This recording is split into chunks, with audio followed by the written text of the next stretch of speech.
To protect students on the campus of Hand High School in Madison, Superintendent Thomas Scarice relies on input from local law enforcement. They very clearly said, speed up your responses, slow down your threats. That's your goal. To speed up response time to potentially dangerous threats or even a medical emergency, Scarice contracted National Protective Systems, which installed its Campus Shield system at Hand High last summer.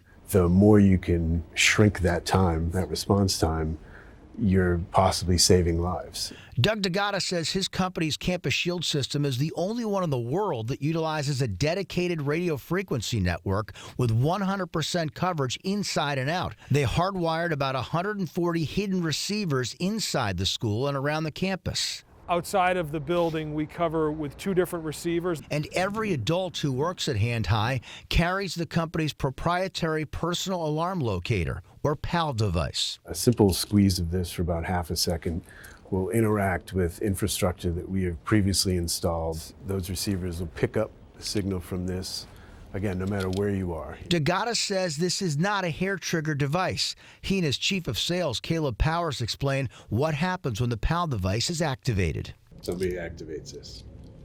A couple seconds later. There's an audible alarm. Alert, code red.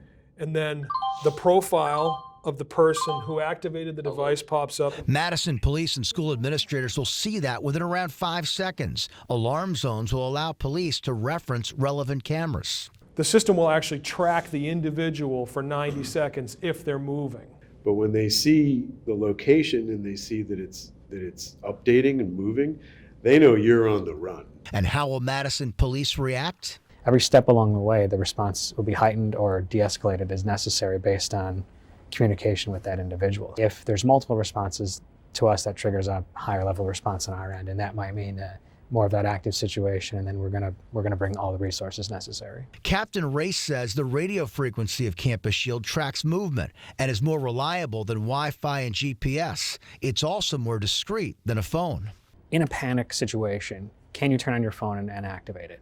And we think that's very easy until you have to try to do it. And under that stress situation, something you've done 1,000 times, you might not be able to do. This is a simple push button. It's also subtle. It's very subtle. Superintendent Scarice hopes lessons can be learned from the Parkland shooting in 2018 that took the lives of 17 people.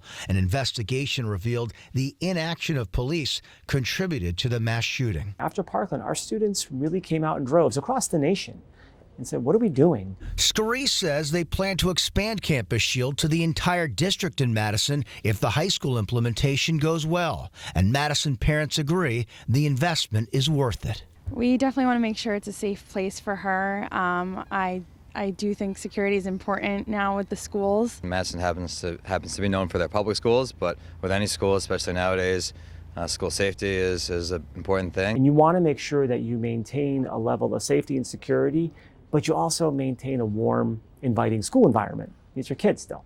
You can't become a fortress. You can't stop everything. So arming people with the ability to, no matter where they are, when they're there, the ability to get someone else there who is trained to deal with that situation, I think that's invaluable. These are the moments when you're going to press that button. That's a moment you can't risk failure. Superintendent Scarice said they did a site survey and checked out how Campus Shield worked at 2 other locations, including Danbury Hospital. He says at this point they're not fully committed to equipping each student with a PAL device. Captain Race says even a false alarm is checked out, similar to the protocol for a 911 call. Kevin Nathan, NBC Connecticut News.